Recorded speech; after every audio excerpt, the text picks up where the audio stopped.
Muita gente me perguntou, Daniela, como é que a gente pode acompanhar isso? E mais, né? Tem muita gente criticando que, poxa, a PGR fez denúncias parecidas para 100 pessoas, os votos, o ministro fez um voto para todo mundo? Não. Eu vou tentar aqui com o Edu Petrelli propor uma coisa no sopetão, não combinada antes, para desespero de todos os envolvidos, menos ele, que não se abate com nada.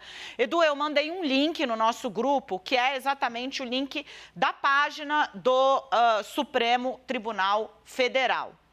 Esse link vai nos levar exatamente para... Tá aí, ó, Eduardo Petrelli espelhou. Isso é o que você vai fazer se você entrar... Boa, querido. Ele e o André, muito bem, dividindo créditos. A gente está virando pessoas muito legais aqui nesse jornal. Se você entra lá no Supremo Tribunal Federal, assim que você entra no site, tem lá em cima, busca processual. Aí vai ter lá várias opções. Neste caso, o mais rápido é você memorizar. Esse é o inquérito 4921. Então, você vai colocar qual é o tipo, inquérito, o número 4921. Edu, perfeito. Leva a gente aqui...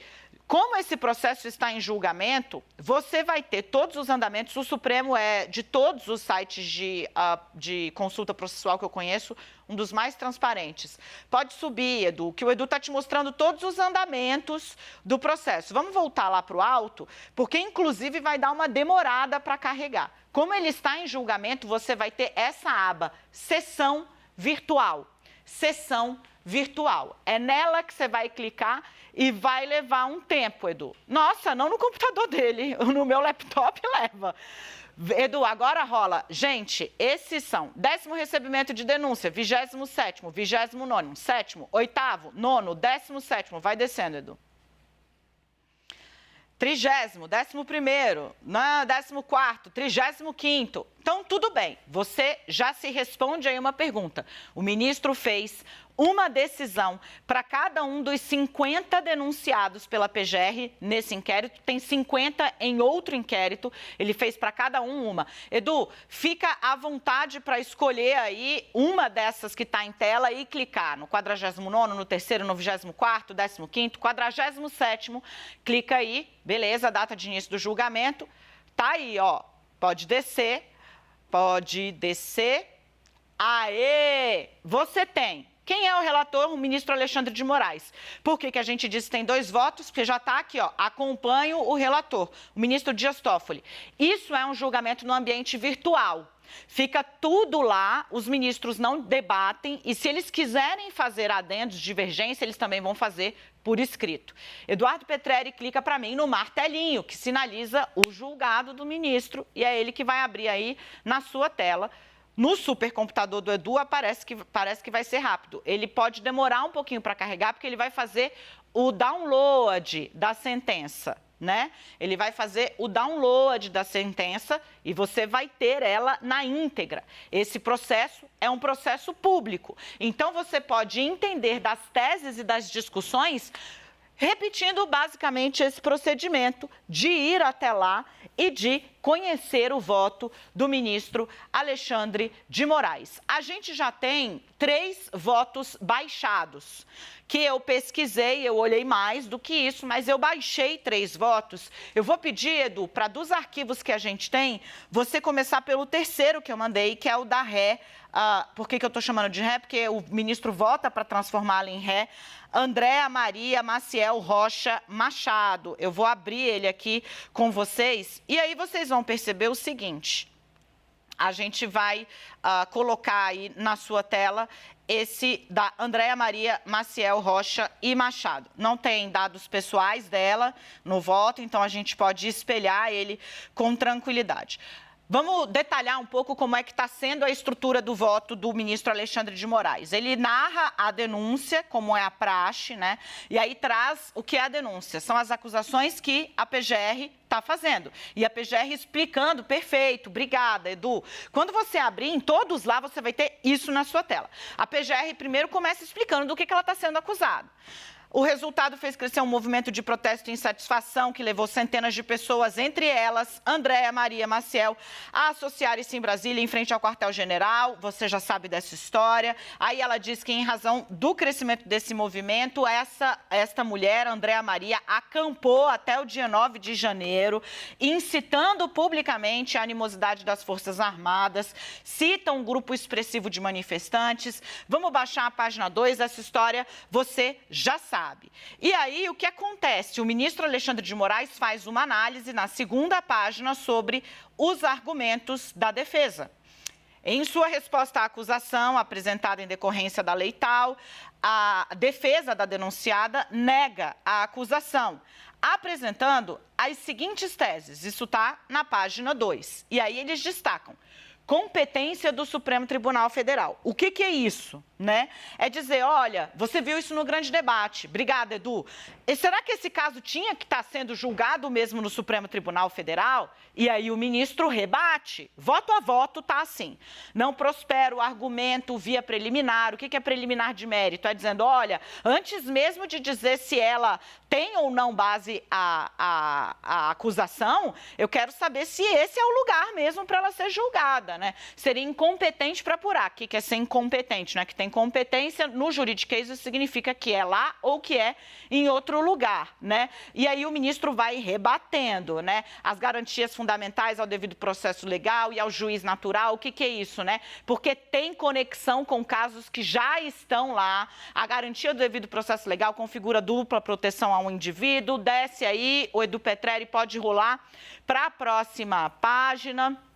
Ainda na página 3, a gente está fotografando ou a gente está conseguindo rolar o link? Edu, conta pra gente. Ao vivo, beleza. O ministro vai trazendo ali e estruturando.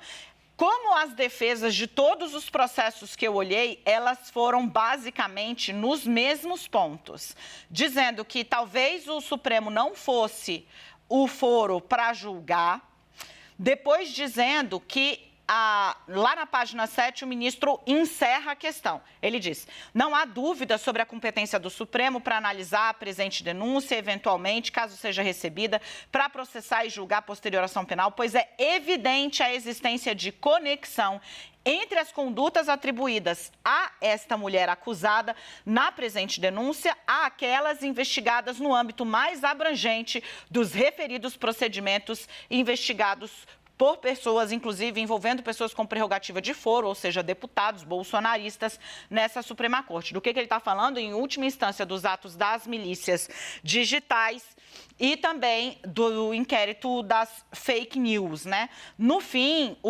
outra coisa que todas as defesas estão argumentando é que a Procuradoria-Geral da República fez ali uma acusação meio genérica para todo mundo que estava envolvido e que foi preso ali em flagrante no dia 9, né? Que este é o caso. E aí o ministro Alexandre de Moraes explica, né, quais são os requisitos legais previstos no Código do Processo Penal. Isso começa a partir da página 11. Ele diz, a gente está diante do denominado crime multitudinário. O que significa isso, né? É aquele que é cometido por grandes volumes de pessoas, nos quais basta você ter a certeza de que essa pessoa estava ali para depois, no curso do processo legal, que começa com a pessoa virando ré, você ter de delimitar exatamente quem fez o que, quando e onde. E aí ele diz, isso a PGR faz, inclusive porque a própria ré, no caso, segundo a fala de Alexandre de Moraes, lá no final desse documento, ela dá uma declaração, ela deu um depoimento. Olha só, na última página, Edu, na página 21, o ministro escreve, observe-se, inclusive, que em sua defesa, a denunciada confirmou sua presença no movimento descrito pela Procuradoria-Geral da República. Tá aí, ó. Afirmando o quê? Olha o que ela foi dizer em defesa dela, gente. O que a defesa dela envia ali. Que desde que chegou em Brasília, às 19h30, a sua presença na manifestação, atenção, no momento posterior aos atos de vandalismo, era apenas no intuito de participar de um ato histórico em homenagem ao seu país. Repito.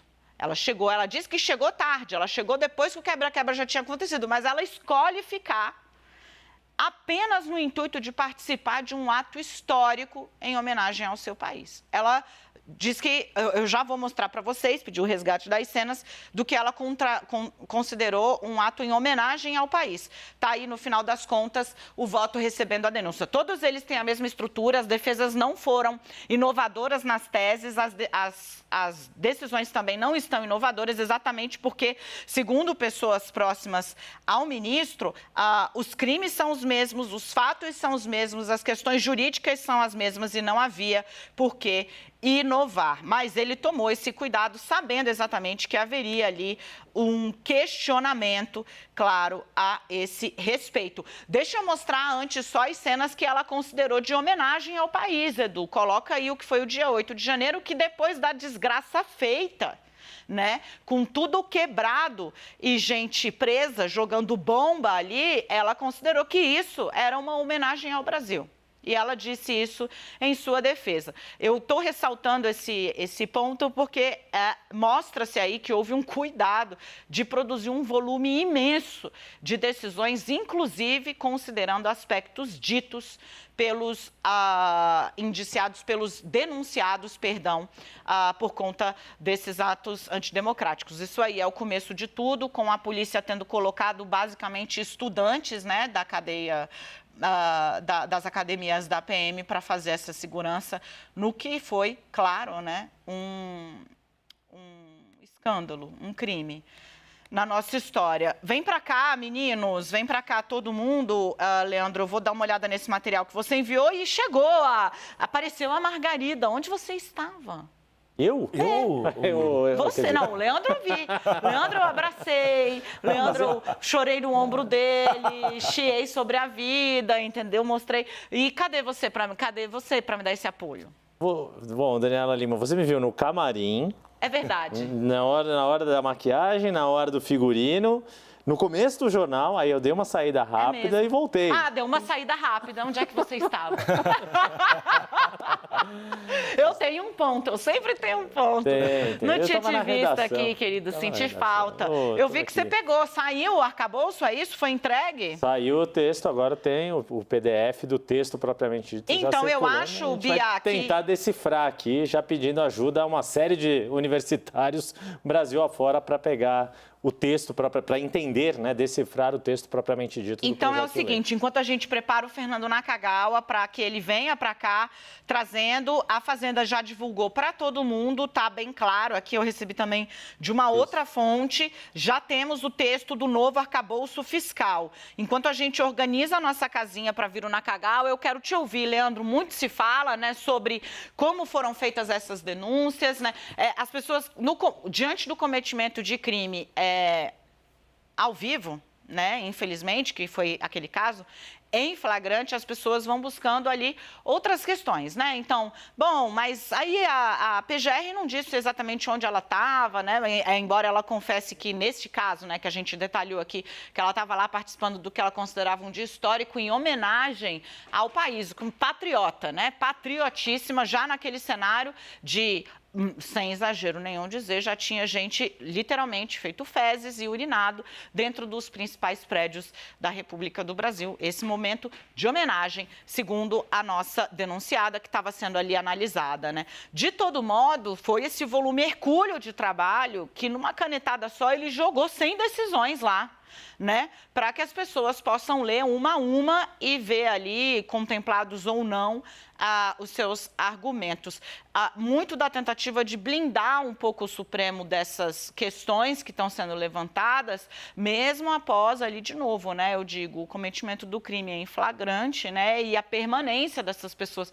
Porque uma coisa que chama atenção na decisão, quando você lê ela com vagar, as decisões têm de 20 a 25 páginas, a maioria das que eu vi, é que chama a atenção que essas pessoas, elas amanheceram lá. Então, após o crime cometido, fica muito claro na denúncia que essas pessoas permaneceram lá pedindo por golpe de Estado, que também é crime, segundo o nosso Código Penal. Quero te ouvir um pouco sobre isso, Leandro. Dani, boa tarde para você, para todo mundo que está com a gente aqui no 360. A gente está numa primeira semana de análise dessas denúncias da Procuradoria-Geral da República e vou trazer aqui um outro lado, né? Conversei com a Defensoria Pública da União, que está assistindo pelo menos 400 pessoas que estão presas, e a previsão que eles fazem é de que a gente vai viver aí essas semanas, né? Pelas próximas, eles calculam que serão pelo menos 10 semanas necessárias para que o Supremo analise se todas as pessoas presas devem ou não se tornar réus. O que o Gustavo Ribeiro, defensor público da União, ponderou comigo? A Defensoria vai tentar, em alguns casos, fazer com que pelo menos algumas pessoas respondam em liberdade, porque eles vão investir nisso, né? O que tem para a Defensoria e para as outras defesas é tentar individualizar as condutas, mas eles têm um entendimento de que daqui para frente, né, eles vão ter uma leitura no sentido de fazer com que, né, no curso do processo, essas pessoas consigam ter a liberdade condicional, possam responder a esse processo em liberdade, enfim, já está mais ou menos dado de que vão se tornar réus daqui para frente essas pessoas que estão em análise agora nesse julgamento lá do STF. Uma ponderação que ele me faz é de que os casos são muito graves, tem imagens que mostram objetivamente pessoas destruindo os prédios da Praça dos Três Poderes, e isso é por si muito grave, mas que eles vão tentar lá na frente individualizar condutas. Eles têm alguns exemplos, eles me pensaram, por exemplo, o caso de um vendedor de picolé do interior da Bahia que trabalhava na frente de um quartel-general que foi ocupado lá na Bahia, né? E que esse vendedor de picolé, ele tinha problemas mentais e ele foi estimulado pelas pessoas que estavam naquele quartel-general a ir da Bahia para Brasília, para participar, tinha uma vaga no ônibus e essa pessoa foi colocada dentro desse ônibus para fazer número. Esse homem acabou sendo preso, e tem um outro episódio também de um morador de rua em circunstâncias muito similares, tinha vaga, foi oferecido comida, foi oferecida ali uma estadia, um mínimo conforto, e aí a pessoa acabou indo para Brasília e acabou sendo presa. Nesses dois casos, a Defensoria Pública da União conseguiu reverter as prisões. São casos fora da curva, sim, mas que a Defensoria usa como exemplo de que tem condutas ali para tentar separar esse joio do trigo. Mas se foram revertidas as prisões, significa que conseguiram, certo? Sim, e aí eles vão tentar, lá na frente, usar esses episódios também de exemplo para tentar reverter outros casos em que eles enxerguem, enfim, que tem limitações ali e que as prisões, ou pelo menos as pessoas podem responder em liberdade. São 400 casos, eles vão investir nisso, estão avaliando que vão ter muito trabalho pela frente, enfim, mas entendem que nesse momento a tendência é que todos se tornem réus mesmo. Dani. Yuri? Eu acho que o que é importante, Dani, antes de eu dar boa tarde para você agora, de forma formal e oficial, ao Leandro Rezende, quem está com a gente aqui no 360, o que fica muito claro, tanto desta apuração do Leandro Rezende, quanto de todo o destrinchamento, o detalhamento que você fez de alguns dos votos desses casos, Dani, é que há uma preocupação do sistema da justiça como um todo de ter, de fato, julgamentos individualizados, análises individualizadas. Primeiro que o fato da pessoa se tornar ré é algo grave, claro, ninguém gostaria de ser réu em nenhum processo, ainda mais um processo tão marcante para a história do país quanto o envolvimento nos atos golpistas de 8 de janeiro, mas o fato de se tornar réu não é uma condenação automática. Perfeito. E é isso que está sendo, me parece que há um cuidado muito detalhista, tanto da Defensoria Pública da União ao cumprir o seu papel de garantir a qualquer pessoa o direito de defesa, quanto do Supremo Tribunal Federal e do ministro Alexandre de Moraes de fazer com que esses processos, de fato, sejam analisados de forma o mais individualizada possível nas condutas de cada uma das pessoas que foram denunciadas da PGR e da própria PGR ter feito também ter esse cuidado para que não se coloque para frente, não se questione de forma generalizada todo esse trabalho que está sendo feito de investigar, apurar as devidas responsabilidades e levar à condenação daqueles que cometeram crimes muito graves, não só ao quebrar o vidro do Palácio do Planalto ou a quebrar uma estátua da sede do Supremo Tribunal Federal, como aquele dano que foi provocado na testa do busto de Rui Barbosa e que ficou ali de forma exemplar no memorial construído pelo STF, ou por ter depredado cadeiras ou painéis de votação do plenário do Senado ou mesmo da Câmara.